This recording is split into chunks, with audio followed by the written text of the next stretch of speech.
Les affaires publiques n'ont plus de secret pour lui. Les vrais enjeux. Les vraies questions.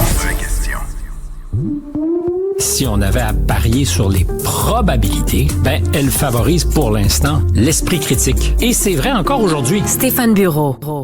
Bonjour Stéphane. Salut Mario, bon début de semaine. Je suis content que tu me parles de ça. Ça fait encore réagir ce matin nos auditeurs. Quelqu'un nous demande, j'aimerais savoir combien ça va coûter faire venir le roi pour le power trip de M. Carney. Un autre dit, il va falloir désormais que Ginette Renault chante le God Save the Queen au match du Canadien. Mais ça titille bien des gens. Je reprends le mot anglais. M. Carney, quand il a expliqué cette décision d'inviter le roi Charles pour le discours du trône, il dit underscore, it underscores la souveraineté du Canada. Ça souligne. Souligne, c'est ça. Mais... Alors, c'est là pas sûr que c'est clair ai... pour les gens de quelle façon, là. Et alors, c'est contre ça que j'en ai, évidemment. D'abord, la surprise étranglée des souverainistes qui ont un buyer's remorse, qui ont une espèce de regret de l'acheteur et qui voudraient un remboursement et qui n'assument pas le choix qu'ils ont fait et aujourd'hui disent « Oh, scandale, on va nous servir le roi Charles pour le discours du trône ». Ce qui est absolument incompréhensible, puis tu n'as pas besoin d'être seulement souverainiste pour ça. Tous les Canadiens peuvent se poser la question, en quoi pourrions-nous marquer notre souveraineté devant les Américains en invitant ce qui symbolise d'une certaine manière la vassalisation du Canada devant l'Angleterre? Parce que c'est exactement ce qu'on fait. Tu me dis, on veut marquer le coup et montrer qu'on a des muscles, commence à acheter des avions, embauche des militaires, fait en sorte que le Canada soit une puissance respectable. Alors, jamais assez certainement pour empêcher les Américains, s'ils le voulaient, de passer la frontière. Mais ça, c'est concret. L'idée que tu appelles le roi Charles à la rescousse, alors peut-être que ça fait un peu la nique à Donald Trump, qui était tout excité quand le premier ministre Starmer était venu le voir à la Maison-Blanche et il avait annoncé qu'il y avait une invitation signée de la main du roi pour venir pour une deuxième visite d'État en Angleterre, ce qui était apparemment sans précédent. Alors peut-être que ça va venir chatouiller les sensibilités de Donald Trump, mais fondamentalement, comme image qui va marquer notre volonté de souveraineté, on aurait pu faire beaucoup mieux.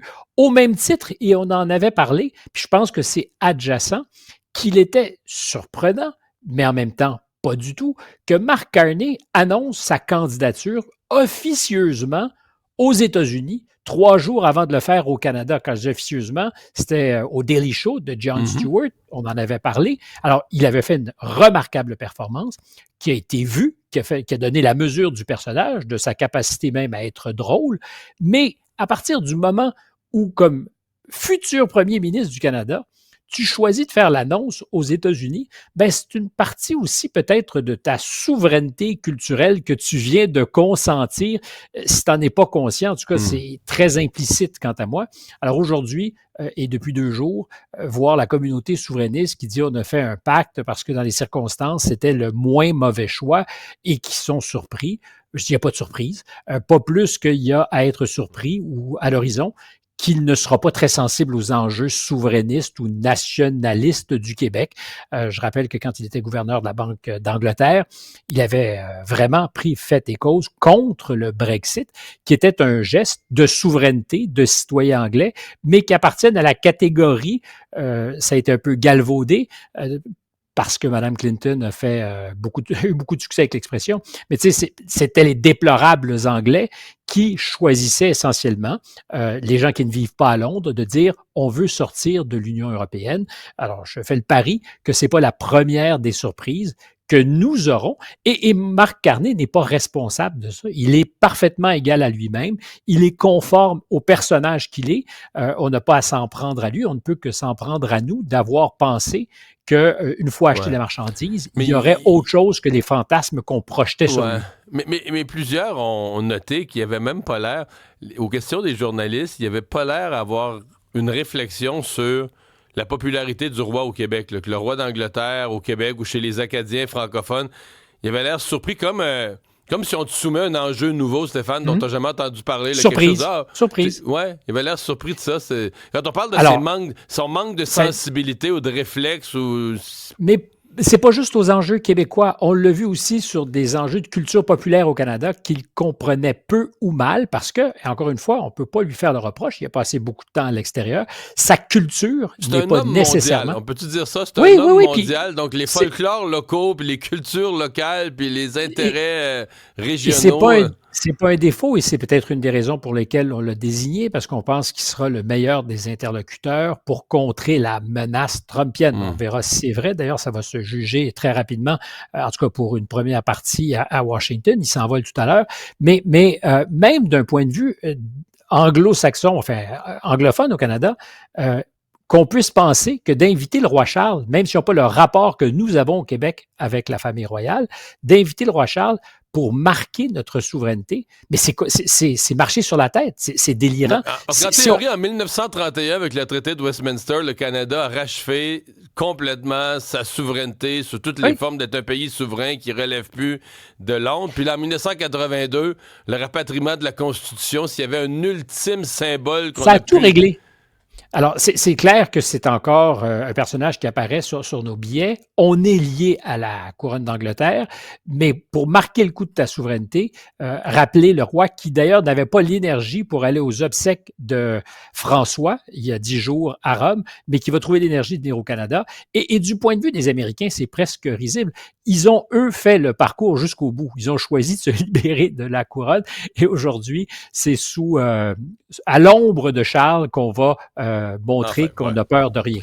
Ceci dit, M. Carney avait toujours dit que la condition de base, la ligne de départ d'une discussion avec les États-Unis sur les négociations commerciales et autres, c'était que les États-Unis nous respectent la souveraineté du Canada. Et Donald Trump, 48 heures avant la rencontre avec Mark Carney, qui a donné une longue entrevue où il a répété de long à large que lui, l'annexion du Canada, ça va toujours être à l'ordre du jour, il va toujours en parler à chaque fois, ça fait partie de ses plans. Est-ce que c'est au point où M. Carney pourrait annuler sa visite à Washington? Non, ça n'arrivera pas. Il va être à Washington en fin de journée, sinon demain matin, mais je pense qu'il est attendu en fin de journée. Donald Trump qui a quand même précisé, c'est important, que la menace militaire était inopérante quand il parle d'annexer le Canada. C'était pas ça l'enjeu, mais qu'il y avait toujours intérêt pour les Canadiens de se joindre à la grande famille américaine, de devenir le 51e État, alors qu'il ne renonce pas à cette possibilité d'intervention militaire pour mettre la patte sur le Groenland. Mais à quelques heures de la visite, c'est évident que Donald Trump n'a pas changé d'idée sur ce projet d'union entre les deux pays, sinon qu'il mesure encore ses effets face à Mark Carney. C'est Carney, on l'apprend, qui a établi la communication après l'élection pour parler avec Trump, et il a répété qu'il avait de bons rapports. On est loin du gouverneur Trudeau. On verra si ça change sur la substance, les enjeux. Sinon, moi, je pense que Donald Trump a besoin, on en parlait vendredi, de concret, d'entente et de progrès. Il peut pas dire on aura quelque chose plus tard, dans 3 mois, dans 4 mois, dans 5 mois, et de laisser l'incertitude dominer. Et je me permets sur la question de l'incertitude, parce que cette entrevue aussi nous a donné quelques informations sur ce qui se passe en Ukraine.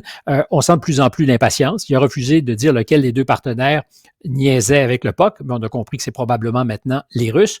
Et franchement, disons-le, c'est un échec, cette affaire de la négociation de la paix entre l'Ukraine et la Russie pour l'administration, qui pensait, non pas en 24 heures, mais en tout cas en quelques semaines, pouvoir s'entendre. D'abord, il y a un problème. Tu peux pas être co-belligérant, comme les Américains le sont, parce qu'ils participent au conflit du côté d'Ukraine, et t'imposer comme médiateur.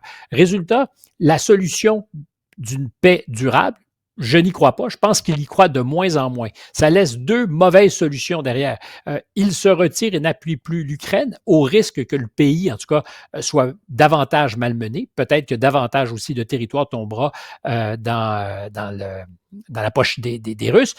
Et la troisième solution, qui est aussi humiliante pour Donald Trump, c'est justement pour éviter un effondrement d'Ukraine, qu'il fasse du sous-Biden, c'est-à-dire qu'il aide, continue à envoyer de l'aide militaire et d'une manière ou d'une autre, de l'aide même économique, ce qu'il a toujours dit qu'il ne ferait pas. Dans tous les cas de figure, pour l'instant, c'est pas un gros succès pour M. Trump. Rapidement, 2 autres nouvelles qui ont fait le tour du monde. Une attaque au missile à l'aéroport Ben Gurion, à l'aéroport en Israël, qui est revendiquée par les Houthis du Yémen. Alors, c'est important parce que d'abord, ils ont tiré à 1800 km de distance. Le missile est arrivé à quelques mètres d'une piste d'atterrissage de l'aéroport international qui sert Israël, l'aéroport Ben Gurion, qui est entre Tel Aviv et Jérusalem.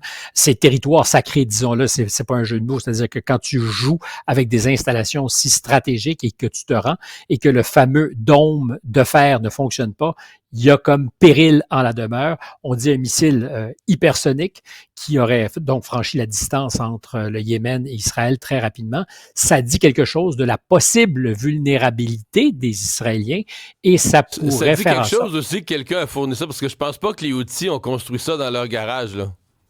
C'est évidemment pas dans leur garage, sinon que leurs opérations sont de plus en plus sophistiquées. L'Iran est un partenaire essentiel et quasi unique. Oui, tout à fait. Mais ce que ça fait, alors que les Américains disent et négocient avec l'Iran pour essayer de trouver une solution pacifique, les Israéliens vont vite perdre patience et si ça dérape là-bas, ça sera pas beau. Bien sûr. Et les élections en Roumanie, tu surveillais ça, puis ce qui devait arriver arriva?